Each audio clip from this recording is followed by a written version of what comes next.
Civics, Thursday and Friday of this week.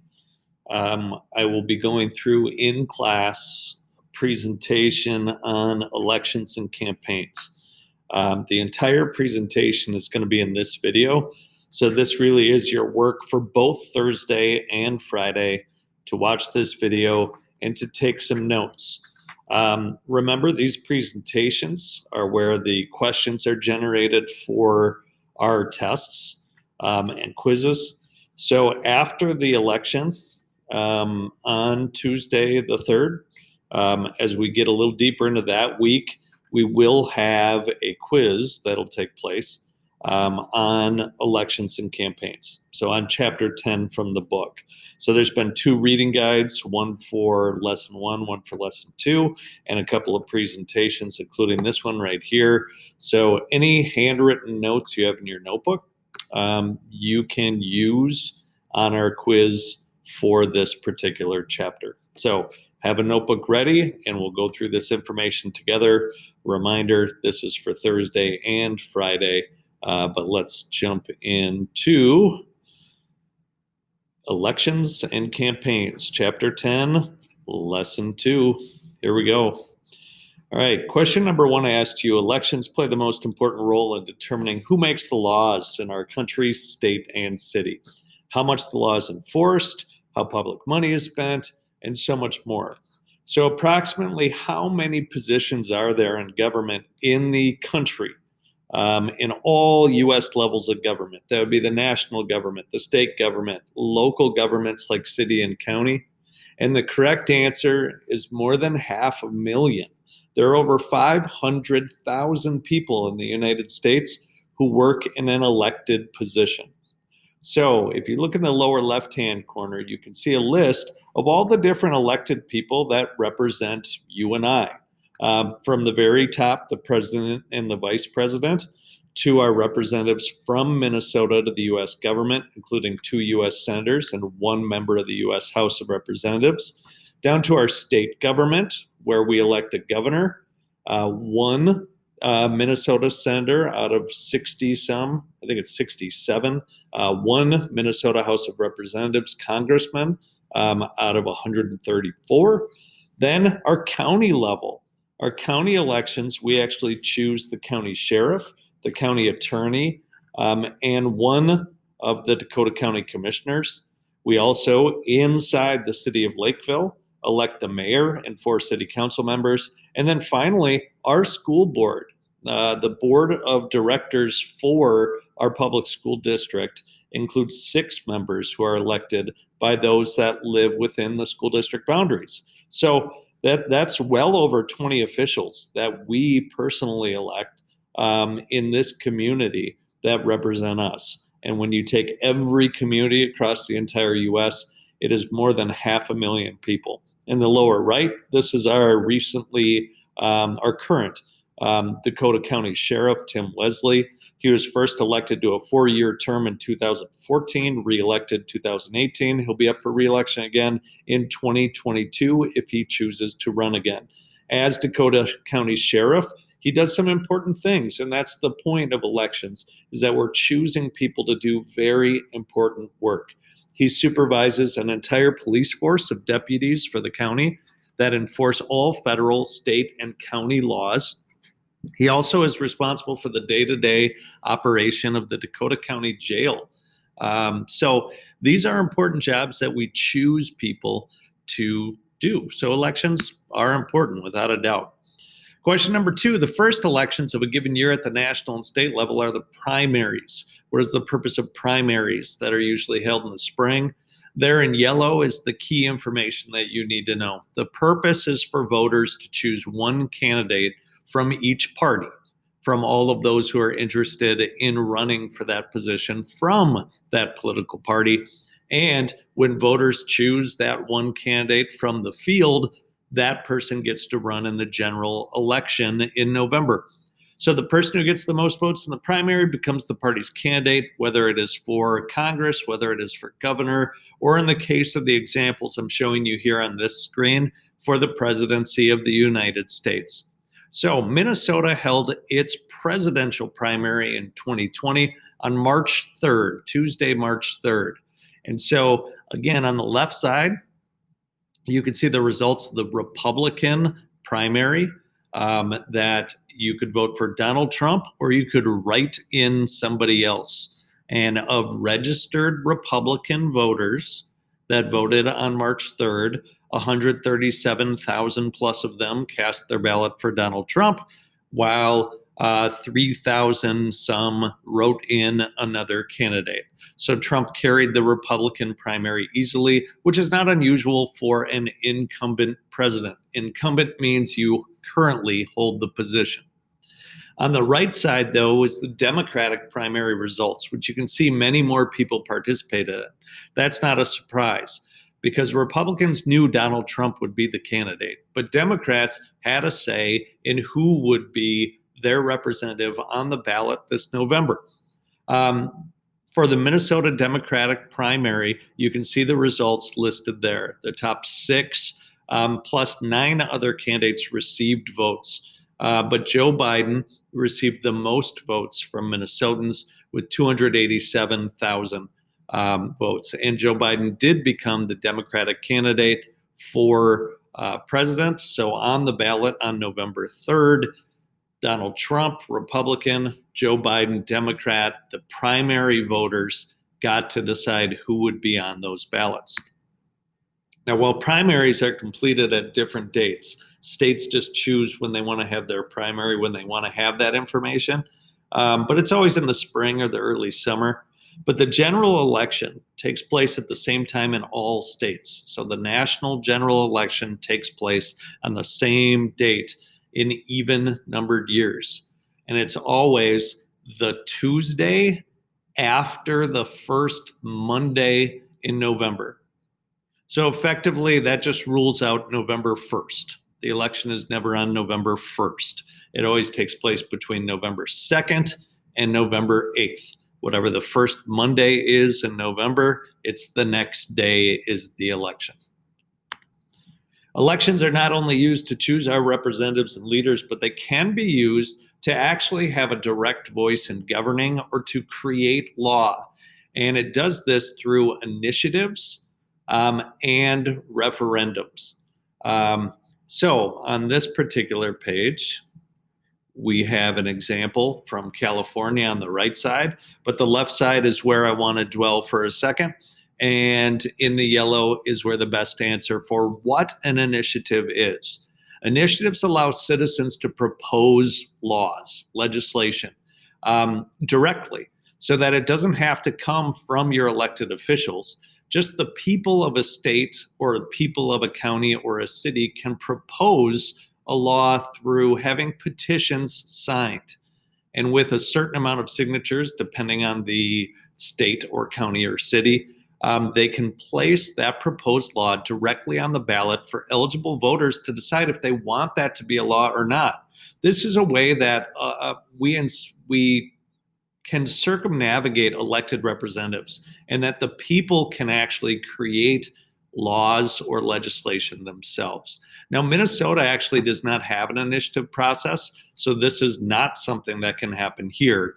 So I want to use California as our example.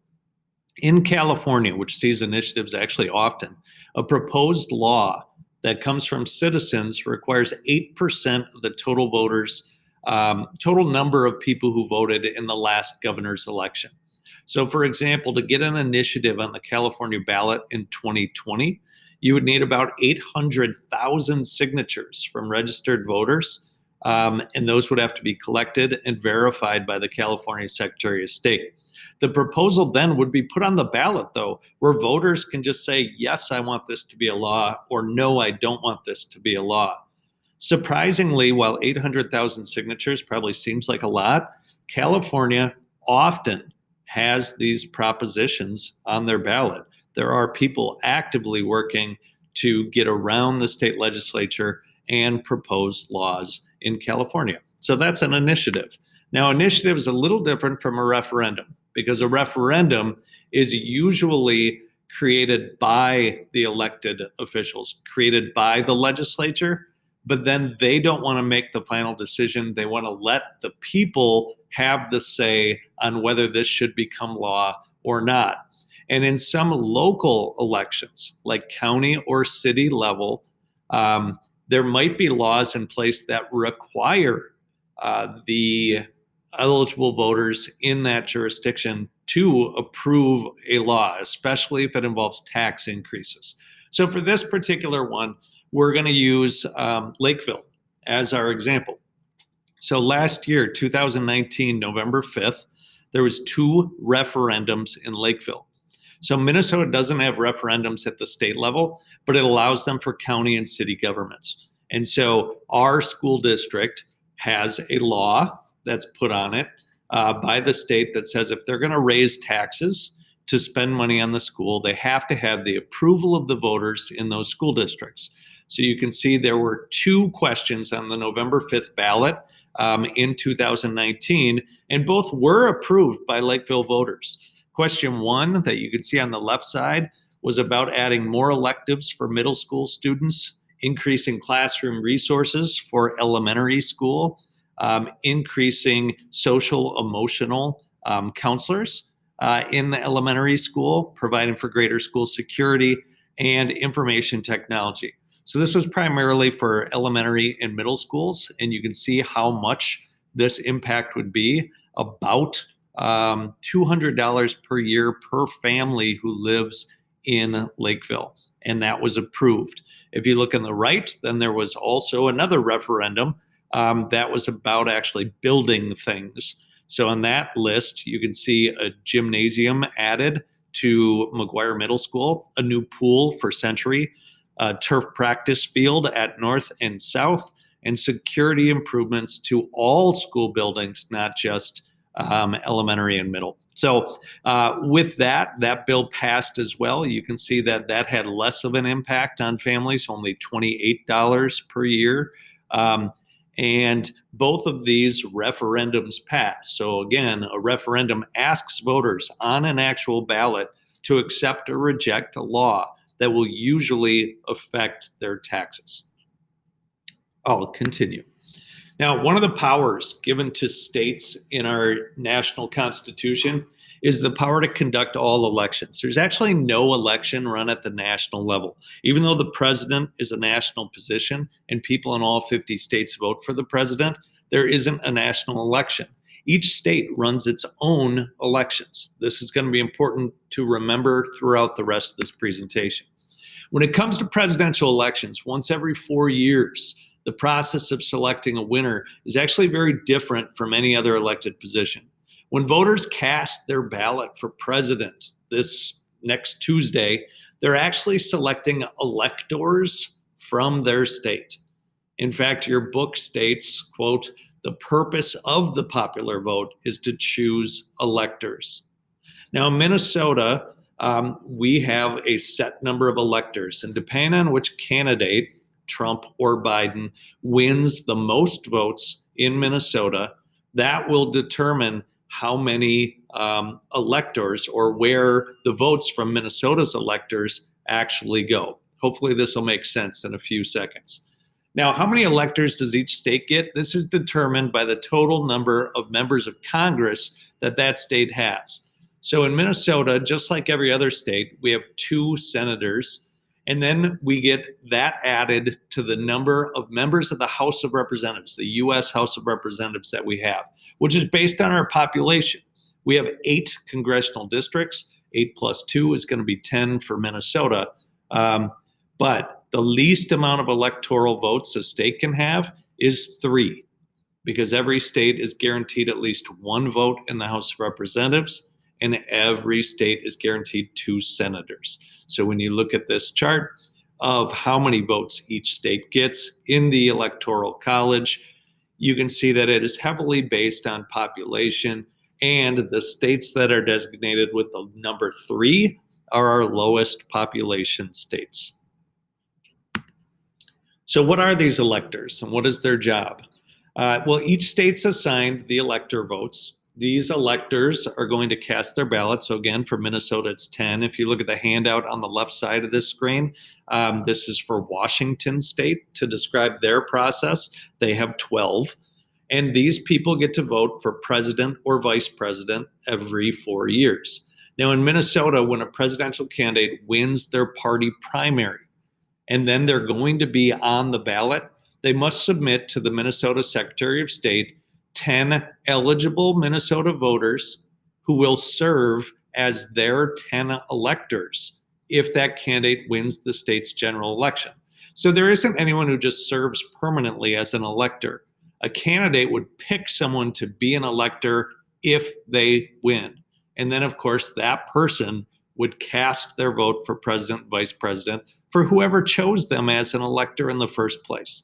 In 48 states, plus the District of Columbia, whichever political party's candidate wins the popular vote there is then awarded all of the state's electors. Now, Nebraska and Maine are slightly different, but we're not going to dive into that today. All electors from all 50 states and DC have to report to the Capitol, to Washington, DC, on the Monday after the second Wednesday in December. Yes, that's confusing. I wouldn't ask you that on a quiz or test, but it is set up that way by law, the Monday after the second Wednesday in December. And that's when they cast their vote for president and vice president. Those votes are counted and eventually announced. And then on January 20th, if one of those candidates received 270 electors' votes nationally, which would be a majority, then they become the next president of the United States, and their term begins at inauguration on January 20th.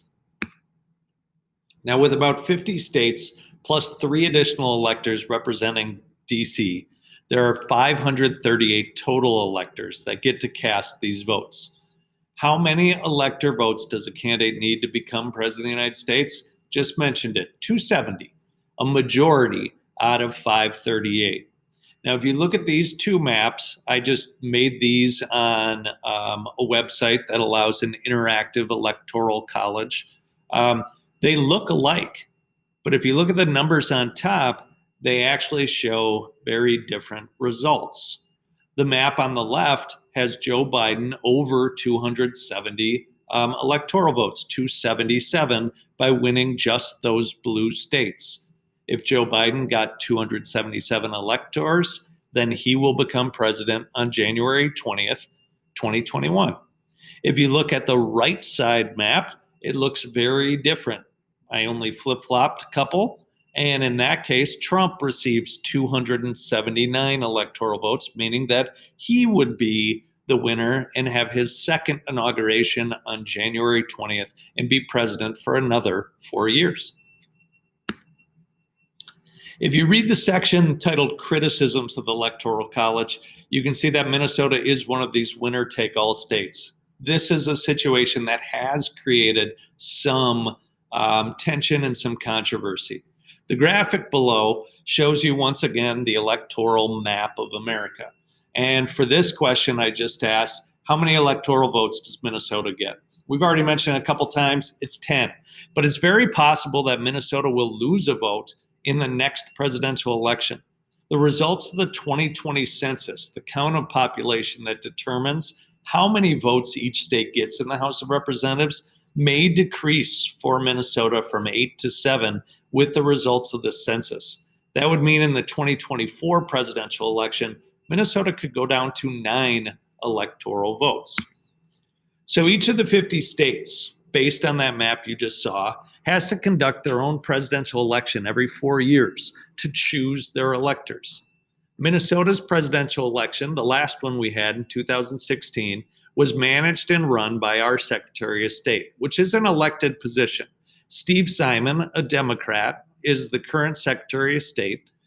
He conducted the 2016 election, the 2018 election, and now will run the 2020 presidential election. When running these elections, he's responsible for the standards for the candidates to be on the ballots, for designing the makeup of the ballots themselves, for determining the locations and the staffing of where people can vote, and for the counting of the votes and awarding of the electors. So his primary job is to conduct these elections in a fair and equitable way. Now, because every different state runs its own elections, states can have different requirements for who votes. People can have different styles of voting. The states can have different ballots. They can have different requirements for a candidate to get on the ballot. So the ballots from state to state look very different. So we're going to take a look at a few of these just to give you a little further understanding of the difficulties, first of all, to run as a third-party candidate. Because you'll see for all the ballots, you have the Democrats and the Republicans on them. But some of the third-party candidates only appear in certain states and not every state. So let's start with California. California has relatively strict laws to get on their ballot for President of the United States. The state legislature has to authorize political parties to nominate candidates. And in 2016, the California state legislature voted to recognize 5 parties on the ballot. What's interesting about this is the California state legislature, like most states in the US, is made up almost completely of Republicans and Democrats. So they get to vote if they're going to recognize other parties. That certainly is an advantage to the Democrats and to the Republicans. Now, other candidates can petition, though, the Secretary of State to be included on the ballot, but they need 180 signature or 180,000, of eligible California voters. Imagine having that task of being one person who wants to be on the ballot. They're like, all you need is 180,000 signatures. That would be difficult to attain. Now, here's the ballot in Massachusetts. You'll notice they look different. Right? On this one, you would just fill in the circle on the right. On this one, it's the same thing, fill in the bubble on the right. But the bubbles seem to match up a little better. I think they're more clear on California's ballot. And I feel like on Massachusetts' ballot, if I didn't have my reading glasses, I might struggle to fill in the right circle. It's not simple. You can see the Democrat and the Republican are on there again with the Libertarian and Green Party candidates as well. And then you can actually write in your own candidate if you wish. Now, Massachusetts allows political party nominees on the ballot if a nominee from their party received 3% of the vote for that position in the previous election. So they would look back for this one, this is the 2016 ballot, they would look back to 2012 and say what parties got at least 3% of the vote.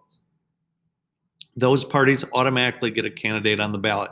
Again, this gives an advantage to Democrats and Republicans and a disadvantage to third parties, especially if it's a new third party. The Secretary of State, though, in Massachusetts actually does have the leeway to add other national candidates. So if they think there is somebody who has picked up some steam nationally, the Secretary of State can decide to put them on the ballot. So, for example, maybe in 2020, and I don't know about this for Massachusetts ballot, but if the Secretary of State was like Kanye West is a legitimate candidate for president with national recognition, I'm going to include him on the ballot. The Secretary of State in Massachusetts can decide to do that. In 2016, they only decided that Gary Johnson from the Libertarian Party and Jill Stein, who's actually from Massachusetts, would be included on the ballot. Here's Tennessee. Look at Tennessee. You fill in the box to the left of who you like. And in that case, in Tennessee, the Secretary of State just picks who is on the ballot. And others who want to be on the ballot have to, between August 1st and August 18th, turn in a petition with 2,500 signatures. Think of how much easier that is, right? That's why they have more people on the ballot. California requires 180,000 signatures.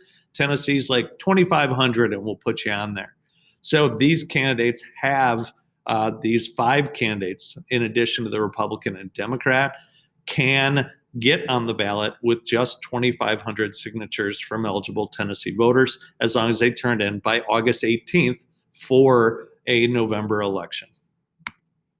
Now, Minnesota had 9 candidates for president, the most of the states we've looked at. Now, what do you suppose that means?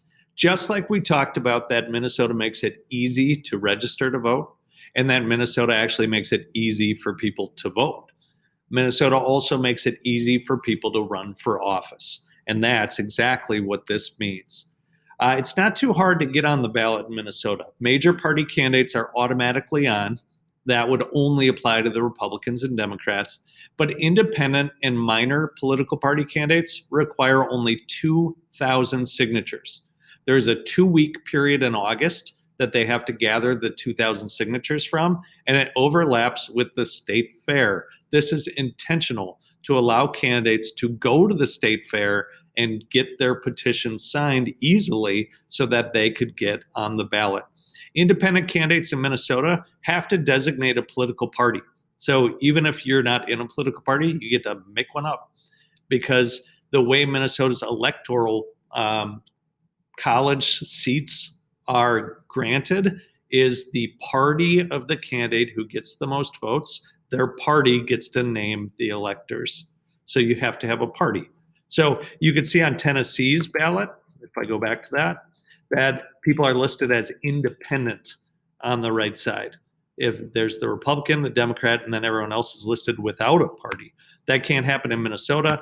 In Minnesota, everyone will have a party listed. Some of the same people are on the ballot from Tennessee to Minnesota, but they do have a party in Minnesota. All right.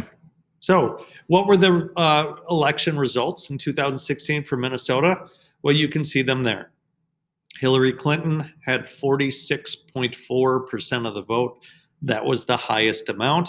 But she and Donald Trump were within about 45,000 votes of each other. The other candidates on the ballot certainly weren't competitive with the two main candidates. But in Minnesota, as a winner-take-all state, the candidate who wins the most popular votes for president gets all 10 electoral votes. So in 2016, this was Hillary Clinton. Write-in votes, by the way, for Minnesota, you can see various write-ins on that chart, that there was over 27,000 candidates written in. Those aren't counted. So they count that there are write-ins, but they don't actually count who of the write-ins gets them unless a person files with the Secretary of State that they are an official write-in candidate. No one did that in 2016, so there is no record released of who those 27,000 people voted for. I can imagine there's probably some strange answers and some people who probably voted for themselves. Now, despite winning Minnesota, Hillary Clinton did not win the overall count in the 2016 presidential election. She lost the count 304 to 227. So you can see that Minnesota is blue on this electoral map, all 10 going to Hillary Clinton, and you can see how the other states fell.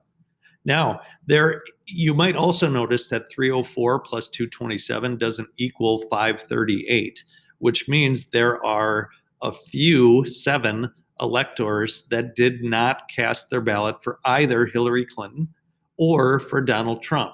These are called faithless electors. They can't happen in all states. Some states have a law in place that say the electors have to vote for the winner. But in other states, the electors are allowed to kind of do their own thing. The thing is, the electors are chosen by the party of the candidate who won, so likely they're going to choose electors from the state that will cast their ballots appropriately.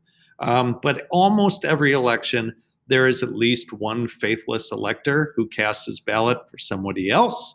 But for the record, faithless electors have never, ever affected an election in U.S. history.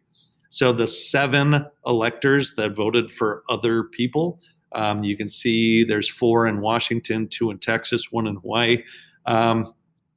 Those electors that may have cast their ballot for other people did not affect the results at all. President Trump was then able to, after the electoral votes were counted, announce his pride, that he would become the next president of the United States, inaugurated January 20th, 2017. And at his inauguration, he announced his pride of having the biggest electoral college win since Ronald Reagan, a claim he has repeated multiple times since. It's odd because any school child can look up the electoral count and see that, in fact, this is not the biggest electoral college win since Ronald Reagan. And on this chart, we can see there are actually 5 elections since Ronald Reagan that were won by a greater margin than Donald Trump beat Hillary Clinton. Now, because of winner take all in 48 states in the District of Columbia, we have this weird phenomenon that it's possible to get the most votes from the people, but to lose the election. This has happened 5 times, including in 2016 with Donald Trump and Hillary Clinton. This is one reason that there are people calling to get rid of the Electoral College, or at least get rid of winner take all in the states. But what would have to happen in order to make this change? In order to make this change, you need a constitutional amendment. We have to change the fundamental document of the United States government. And in order to make that change, it would require the approval of 3/4 of the states. So this is not an easy thing to accomplish. But of the 58 presidential elections that have taken place in the history of the US, 53 of the winners took both the Electoral College and the popular vote. But in 5 incredibly close elections that are listed on this chart on the left side, including 2 of the past 3 presidents, the winner of the Electoral College was in fact the loser of the popular vote. Is that fair? That's some of the things we've already looked at this week with the video you've watched and reading the article about how Americans feel about the Electoral College. Now moving on to political campaigns. How do you get people to vote for you? How do you run for a national office in 50 states and the District of Columbia and get your name right out there in the forefront, get the media coverage, just to be so visible that people want to vote for you? People organize this by launching political campaigns. Candidates for nearly every office must campaign for election in order to gain name recognition, to attract media attention, and to encourage eligible voters to cast a ballot for them. Your book explains that in order to do this, they give speeches and grant interviews. They make community appearances. They host town hall meetings where people can ask questions to them, public debates against their political opponents. They do phone banks. They text. They launch campaigns on social media trying to attract people. They do door-to-door canvassing, gaining endorsements from unions or organizations or prominent people or celebrities that people do know, and advertising, TV, radio, social media, and of course, yard signs that you see everywhere right now are among the ways that a candidate runs a political campaign. Now, you can imagine that all these things would be pretty expensive. In fact, this year's presidential election, the spending will be in the billions of dollars. So where does this money come from? Even though Donald Trump is reportedly a wealthy man, he doesn't pay for this campaign on his own. The same is true of Joe Biden. The money comes from other places. So where does it come from? This will be a little confusing, but you just have to understand that there's people who have an interest in whether it's a Democrat or a Republican in these elected positions. And they are eligible to give money to different groups to help this campaign. So if you think your life would be bettered by having a Republican president, you can give money to that candidate. You can give money to the Republican Party's general election fund. You can give money to a political action committee, or you can give money to a super political action committee. So let me run down these really quickly. Now, most of the money comes from donations. It's individuals, but it's also companies. It's labor unions, and it's also private interest groups. So while many people and groups donate directly to the candidate in their campaign, this amount is limited by law. You can't give more than $2,800 per election to a candidate, directly to a candidate's campaign. So it's capped, it's limited. And so the candidate themselves don't have access to all the money. A lot of the money is going to other groups. Now, political action committees can raise money, and their donations are capped at $5,000. So if I were going to give money to a candidate, I can only give $2,800. But then I can give money to a political action committee that I know supports that candidate, and I can give them up to $5,000. What political action committees are allowed to do is they can direct spending to multiple candidates who support their same interest. And they can coordinate with campaigns on how best to support them. So a political action committee can give $2,800 to a candidate of their money. And they can also just ask the candidate, where do you need some help? Do you need some literature printed and distributed in Pennsylvania? Because we can do that with our money if you don't have enough money to do that yourself. That's how political action committees work. All donations to political action committees have to be public, as do donations to the candidate. So you can go online and find out how much money did they get and who did they get it from. So it's very transparent. But super PACs have been allowed to exist since 2010. And super PACs are an area that sometimes is called dark money because it's harder to find out where the money comes from. Super PACs are not allowed to work directly with campaigns. They're not allowed to have any contact with a candidate or a candidate's campaign. They can't give money to a candidate or a campaign. But the money is intended for independent political spending. This means super PACs can go out there and say, we're for a candidate, and so we're going to put ads on. Because the candidates have no access to the money, super PACs can raise unlimited contributions, and they can use it to support whatever cause, interest, or candidate they want to. The only condition is that when they advertise for or against a political candidate, they must disclose that that super PAC paid for the advertisement. The danger that Americans worry about with this situation is with so much money going into politicians' campaigns and to super PACs and the way these are financed or paid for, is that Americans fear that these politicians, when they get elected, they owe people favors. They fear that these politicians will only represent the people, the businesses, the interest groups that actually gave them money. So when they get elected, instead of being a fair and impartial politician, they actually show favoritism to those that gave them money. This napkin on the right side kind of shows how this all works. The candidate is in the middle there. And you can see that candidates can get money from individuals, mega donors, party committees, or PACs. Super PACs may not donate to the candidate's campaign, but super PACs can raise and spend unlimited money on ads. And so this is part of campaign finance that some people are looking to overturn and get rid of the super PACs. As I said before, they've only existed since 2010. Finally, when special interest groups give, as long as it's not to a super PAC, which are allowed to hide their donors in many cases, there are watchdog groups out there that carefully pay attention to how much money is spent and which parties it's being given to. Because it's believed, and this is common sense, I think, that after a candidate is elected, if a special interest group has funneled millions of dollars towards getting them elected, that they will give them favor. They will give them help in getting past what it is that they're actually going for.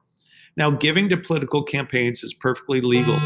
And a lot of people feel, however, that it's a way for our politicians to be bought and for legislation to be sold.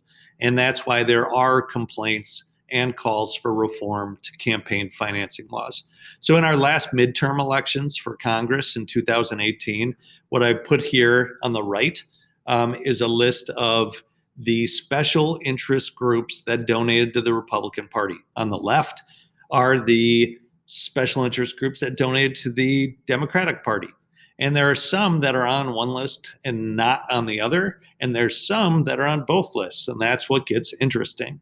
So for example, oil and gas companies, if you look to the Democratic list on the left, they're not on there. But if you look on the list to the right of the Republican donors, they've given nearly $19 million to Republican members of Congress in 2018.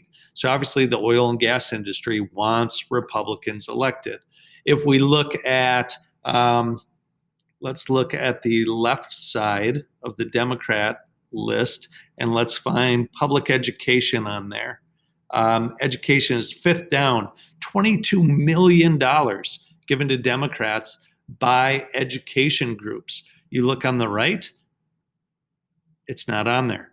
So obviously those in education prefer Democrats to get elected with that kind of money. But now let's look at retired peoples. So those interest groups that look out for the benefits of the retired, whether this is looking out for tax benefits or looking out for medical care for the elderly. You can see that to the Republican side on the right, $77 million, to the Democrats on the left, $73 million. Obviously, retired people are saying, no matter who wins, we want to see to it that retired people are protected. So the amount of money given is huge, but it's given to both sides to ensure that both parties will be looking out for that group. Now, you can also look through these lists and try to see where you are represented as young people. There's not a lot of places. And that's partially why politicians are not looking out very much for those under 18. They don't vote and they don't give money to their campaigns. So with this stuff in mind, you've learned a little bit about the Electoral College and how the election is going to work on November 3rd. You've also found out where the money comes from to run these campaigns. So we'll keep talking about this next week, and we'll reflect on those election results too once they come in on November 3rd. Enjoy your weekend.